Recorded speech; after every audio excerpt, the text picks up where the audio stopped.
ಎಲ್ರಿಗೂ ನಮಸ್ಕಾರ. ನಾನು ನಯನ. ಸರ್ಕಾರಿ ಶಾಲೆ ಉಳಿಬೇಕು ಅಂತ ದೊಡ್ಡದಾಗಿ ಸರ್ಕಾರದವರು ಹೇಳ್ತಾರೆ. ಉಳಿಸೋದಕ್ಕೆ ಏನ್ ಮಾಡಬೇಕು ಅಂತ ಸರ್ಕಾರಕ್ಕೆ ಗೊತ್ತಿಲ್ವಾ? ಈಗಾಗಲೇ ಬಹುತೇಕ ಶಾಲೆಗಳ ಸ್ಥಿತಿ ಶೋಷನೀಯವಾಗಿದೆ. ಕೆಲ ಸರ್ಕಾರಿ ಶಾಲೆಗೆ ಸುಣ್ಣ ಬಣ್ಣ ಇಲ್ಲ, ಮತ್ತೆ ಕೆಲವಕ್ಕೆ ಅಗತ್ಯ ಮೂಲ ಸೌಕರ್ಯಗಳಂತೂ ಇಲ್ಲವೇ ಇಲ್ಲ. ಇನ್ನು ಶಿಕ್ಷಕರಿದ್ರೆ ವಿದ್ಯಾರ್ಥಿಗಳಿಲ್ಲ, ವಿದ್ಯಾರ್ಥಿಗಳಿದ್ರೆ ಶಿಕ್ಷಕರಿಲ್ಲ. ಇಂಥ ಶೋಷನೀಯ ಪರಿಸ್ಥಿತಿಯಲ್ಲಿ ಸರ್ಕಾರಿ ಶಾಲೆಗಳು ಇದೆ. ಸರ್ಕಾರ ಕೂಡ ಬಡ ವಿದ್ಯಾರ್ಥಿಗಳಿಗೆ ಉಚಿತ ಶಿಕ್ಷಣ ನೀಡಬೇಕು ಅಂತ ಸರ್ಕಾರಿ ಶಾಲೆಗಳನ್ನ ತೆರೆದು ಶಿಕ್ಷಣವನ್ನ ನೀಡ್ತಾ ಇದೆ. ಅದರಲ್ಲೂ 25 ವರ್ಷಗಳ ಹಿಂದೆ ಸರ್ಕಾರಿ ಶಾಲೆಗಳ ಸಂಖ್ಯೆ ಹೆಚ್ಚಿತ್ತು. ಜೊತೆಗೆ ಸರ್ಕಾರಿ ಶಾಲೆಗಳಲ್ಲಿ ಓದ್ತಾ ಇದ್ದ ವಿದ್ಯಾರ್ಥಿಗಳ ಸಂಖ್ಯೆ ಕೂಡ ಹೆಚ್ಚಿತ್ತು. ಆದ್ರೆ ಇತ್ತೀಚೆಗೆ ಸರ್ಕಾರಿ ಶಾಲೆಯಲ್ಲಿ ಓದ್ತಾ ಇರುವ ವಿದ್ಯಾರ್ಥಿಗಳ ಸಂಖ್ಯೆ ಹಾಗೂ ಸರ್ಕಾರಿ ಶಾಲೆಗಳ ಸಂಖ್ಯೆ ಎರಡೂ ಕೂಡ ಕಡಿಮೆಯಾಗಿದೆ. ಇದಕ್ಕೆ ಹಲವಾರು ಕಾರಣಗಳಿವೆ. ಅದರಲ್ಲೂ ಇತ್ತೀಚೆಗೆ ರಾಜ್ಯದ ಸರ್ಕಾರಿ ಶಾಲೆಗಳಲ್ಲಿ ಶೌಚಾಲಯವನ್ನ ವಿದ್ಯಾರ್ಥಿಗಳಿಂದ ಶುಚಿಗೊಳಿಸಿದ್ದಾರೆ ಎನ್ನುವ ಪ್ರಕರಣಗಳು ಭಾರಿ ಸದ್ದು ಮಾಡಿದ್ವು. ಇದು ಡಿಸಿಎಂ ಸಿಎಂ ಅಂಗಳಕ್ಕೂ ಕೂಡ ಹೋಗಿತ್ತು. ಇಂತಹ ಪ್ರಕರಣಗಳು ಯಾಕೆ ನಡೀತಾ ಇದ್ದಾವೆ? ಸರ್ಕಾರಿ ಶಾಲೆಗಳ ಅವನತಿಗೆ ಕಾರಣವೇನು? ಅಷ್ಟಕ್ಕೂ ಸರ್ಕಾರದಿಂದ ಸರ್ಕಾರಿ ಶಾಲೆಗಳಿಗೆ ಅನುದಾನ ಸಿಗ್ತಾ ಇಲ್ವಾ?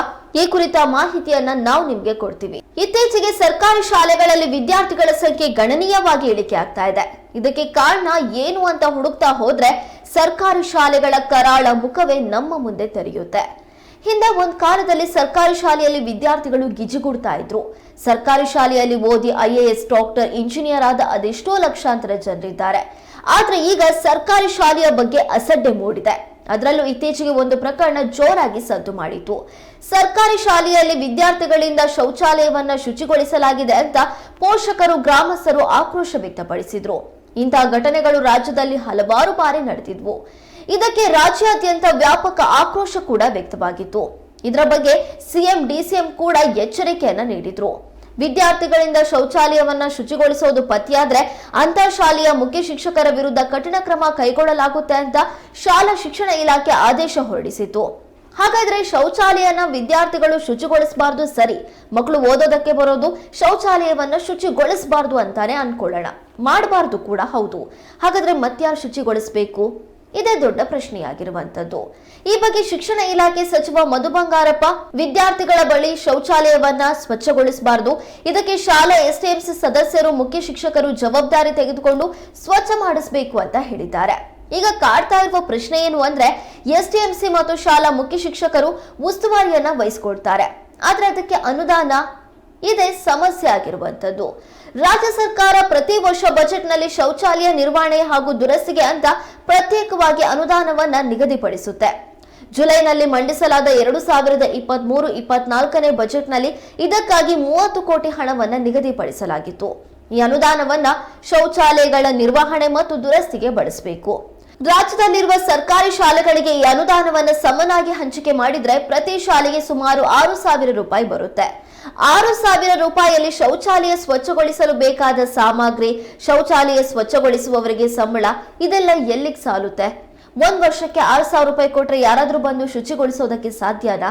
ಇದಷ್ಟೇ ಅಲ್ಲ, ಶೌಚಾಲಯ ನಿರ್ವಹಣೆ ಮತ್ತು ದುರಸ್ತಿಗೆ ಮೀಸಲಿಸಿದ ಅನುದಾನವನ್ನೇ ಶೌಚಾಲಯ ಶುಚಿಗೊಳಿಸೋದಕ್ಕೆ ಬಳಸಬೇಕು ಅನ್ನುವಂಥದ್ದು ನಿಯಮ. ಇನ್ನು ಬಹುತೇಕ ಕಡೆ ಶಾಲೆ ಶೌಚಾಲಯ ನಿರ್ಮಾಣಕ್ಕೆ ಈ ಹಣವನ್ನ ಬಳಕೆ ಮಾಡ್ಕೊಳ್ತಾ ಇರೋದ್ರಿಂದ ನಿರ್ವಹಣೆಗೆ ಅನುದಾನ ಸಿಗ್ತಾ ಇಲ್ಲ. ಇದರಿಂದ ಶಾಲಾ ಮುಖ್ಯ ಶಿಕ್ಷಕರು ಸಂಕಷ್ಟಕ್ಕೆ ಸಿಲುಕಿದ್ದಾರೆ.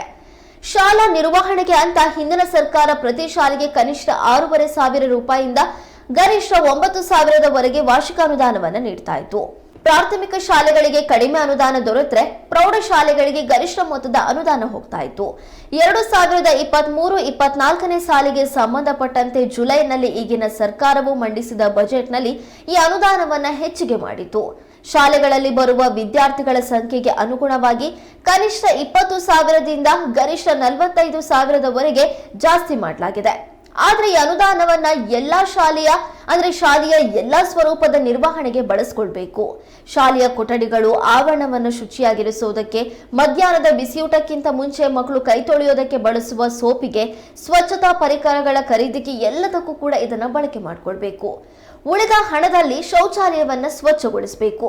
ಈ ಅನುದಾನ ಎಲ್ಲಿಗೂ ಸಾಲ್ತಾ ಇಲ್ಲ ಅಂತ ಶಾಲಾ ಆಡಳಿತ ವರ್ಗ ಹಾಗೂ ಮುಖ್ಯ ಶಿಕ್ಷಕರು ಆಕ್ರೋಶ ವ್ಯಕ್ತಪಡಿಸ್ತಾ ಇದ್ದಾರೆ. ಈ ಬಗ್ಗೆ ಶಿಕ್ಷಕರೊಬ್ಬರು ಹೇಳಿರುವ ಮಾತು ಇದಕ್ಕೆ ಸಾಕ್ಷಿಯಾಗಿದೆ. ನಮ್ಮ ಶಾಲೆಯ 2 ಶೌಚಾಲಯಗಳನ್ನು ಶುಚಿಗೊಳಿಸಿದ್ವಿ. ಒಂದನ್ನ ವಿದ್ಯಾರ್ಥಿಗಳು ಶುಚಿಗೊಳಿಸಿದ್ರೆ ಇನ್ನೊಂದನ್ನ ನಾನೇ ಶುಚಿಗೊಳಿಸಿದೆ. ಶಾಲೆ ನಿರ್ವಹಣೆಗೆ ಶುಚಿತ್ವಕ್ಕೆ ಅಂತ ಇಲಾಖೆ ನೀಡ್ತಾ ಇರುವ ಹಣ ಎಲ್ಲಿಗೂ ಸಾಲ್ತಾ ಇಲ್ಲ. ಮಕ್ಕಳಿಗೆ ಕೈ ತೊಳೆಯೋದಕ್ಕೆ ಸೋಪನ್ನ ಕೆಲವೊಮ್ಮೆ ನಮ್ಮ ಸ್ವಂತ ಹಣದಿಂದ ತರಬೇಕಾದ ಪರಿಸ್ಥಿತಿ ಇದೆ. ನಮ್ಮ ತಾಲೂಕಿನಲ್ಲಿನ ಬಹುತೇಕ ಶಾಲೆಗಳಲ್ಲಿ ಪರಿಸ್ಥಿತಿ ಇದಕ್ಕಿಂತ ಭಿನ್ನವಾಗಿಲ್ಲ ಅಂತ ರಾಮನಗರದ ಮಾಗಡಿ ತಾಲೂಕಿನ ಶಿಕ್ಷಕರೊಬ್ಬರು ಹೇಳಿದ್ದಾರೆ. ಇದು ಸರ್ಕಾರಿ ಶಾಲೆಯ ಸ್ಥಿತಿಗತಿಗೆ ಹಿಡಿದ ಕೈಗನ್ನಡಿಯಾಗಿದೆ. ಮಕ್ಕಳು ಸರ್ಕಾರಿ ಶಾಲೆಗೆ ಬರಬೇಕು ಅಂತ ಹೇಳ್ತಾರೆ. ಆದ್ರೆ ಶಾಲೆಯ ಸ್ಥಿತಿಗತಿ ಬದಲಾಗದೇ ಇದ್ರೆ ಹೇಗ್ ಬರೋದಕ್ಕೆ ಸಾಧ್ಯ? ಮೂಲ ಸೌಕರ್ಯಗಳಿಗೆ ತೊಂದರೆ ಇದ್ರೆ ಮಕ್ಕಳಿಗೆ ಆರೋಗ್ಯ ಸಮಸ್ಯೆ ಕೂಡ ಉಂಟಾಗುತ್ತೆ. ಈ ಬಗ್ಗೆ ಸರ್ಕಾರಗಳು ಗಮನ ಹರಿಸಬೇಕಿದೆ.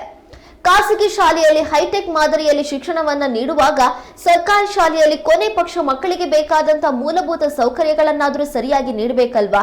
ಬಿಸಿಯೂಟದಲ್ಲಿ ಹುಳ ಸಿಕ್ತು, ಶುಚಿತ್ವ ಇಲ್ಲ, ಶಾಲೆಗಳಲ್ಲಿ ಶಿಕ್ಷಕರ ಕೊರತೆ, ಇರುವ ಒಬ್ಬರೇ ಇಬ್ಬರು ಶಿಕ್ಷಕರು 4-5 ತರಗತಿಯನ್ನ ನೋಡ್ಕೊಳ್ಬೇಕು. ಇಂತಹ ಪರಿಸ್ಥಿತಿ ಇದ್ರೆ ಸರ್ಕಾರಿ ಶಾಲೆಗಳಿಗೆ ಮಕ್ಕಳು ಬರೋದಕ್ಕೆ ಸಾಧ್ಯನಾ? ಜನರಿಗೆ ಗ್ಯಾರಂಟಿ ಘೋಷಣೆಗಳನ್ನ ಕೊಡೋ ಬದಲು ಉತ್ತಮ ಗುಣಮಟ್ಟದ ಶಿಕ್ಷಣವನ್ನ ಎಲ್ಲಾ ಮಕ್ಕಳಿಗೂ ಕೊಡ್ಲಿ.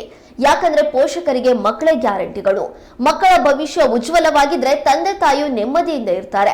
ಸರ್ಕಾರಿ ಶಾಲೆಗಳ ಗುಣಮಟ್ಟ ಸುಧಾರಿಸಿಲ್ಲ ಅಂದ್ರೆ ಮುಂದೆ ಪರಿಸ್ಥಿತಿ ಬಹಳ ದುಸ್ಥಿತಿಗೆ ತಲುಪುತ್ತೆ. ಈಗಲೇ ಹಲವಾರು ಸರ್ಕಾರಿ ಶಾಲೆಗಳು ಮುಚ್ಚುತ್ತಾ ಇವೆ. ಹಾಗಾಗಿ ಸರ್ಕಾರ ಕೂಡಲೇ ಎಚ್ಚೆತ್ತು ಈ ಬಗ್ಗೆ ಕ್ರಮ ಕೈಗೊಳ್ಳಬೇಕು. ಹಲವಾರು ಶಾಲೆಗಳಲ್ಲಿ ಕೊಠಡಿ ಬೀಳುವ ಸ್ಥಿತಿಯಲ್ಲಿ ಇದ್ದು ಮಕ್ಕಳನ್ನ ಮರದಾಡಿ ಕೂರಿಸಿ ಪಾಠ ಮಾಡಿದ ಉದಾಹರಣೆಗಳು ಕೂಡ ಇದೆ. ಜನಪ್ರತಿನಿಧಿಗಳು ಹೊರಗಡೆ ಶೌಚಾಲಯ ಶುಚಿಗೊಳಿಸಬಾರದು ಅಂತ ಹೇಳಿಕೆ ಕೊಡ್ತಾರೆ. ಆದ್ರೆ ಹೆಚ್ಚಿನ ಅನುದಾನವನ್ನ ನೀಡಬೇಕಲ್ವಾ? ಇಂತಹ ನೂರಾರು ಸಮಸ್ಯೆಗಳು ಸರ್ಕಾರಿ ಶಾಲೆಯಲ್ಲಿ ಇದೆ. ಇದರಿಂದ ಬಡ ಮಧ್ಯಮ ವರ್ಗದ ವಿದ್ಯಾರ್ಥಿಗಳ ಭವಿಷ್ಯಕ್ಕೆ ತೊಂದರೆಯಾಗ್ತಾ ಇದೆ. ಮುಂದೆ ಸರ್ಕಾರಿ ಶಾಲೆಗಳ ಸಂಖ್ಯೆ ಕಡಿಮೆ ಆದ್ರೆ ಬಡವರ ಮಕ್ಕಳು ಶಿಕ್ಷಣದಿಂದ ವಂಚಿತರಾಗ್ತಾರೆ. ಹಾಗಾಗಿ ಸರ್ಕಾರ ಈ ಬಗ್ಗೆ ಹೆಚ್ಚಿನ ಒತ್ತು ನೀಡಿ ಸರ್ಕಾರಿ ಶಾಲೆಗಳ ಪರಿಸ್ಥಿತಿ ಸುಧಾರಣೆಗೆ ಕ್ರಮ ಕೈಗೊಳ್ಳಬೇಕು. ನುಡಿದಂತೆ ನಡೆದಿದ್ದೇವೆ ಅನ್ನೋ ಸರ್ಕಾರ ಶಾಲೆಗಳ ಸ್ಥಿತಿಗತಿಯ ಬಗ್ಗೆಯೂ ಸ್ವಲ್ಪ ಗಮನ ಹರಿಸಿದ್ರೆ ಒಳ್ಳೇದೇನೋ.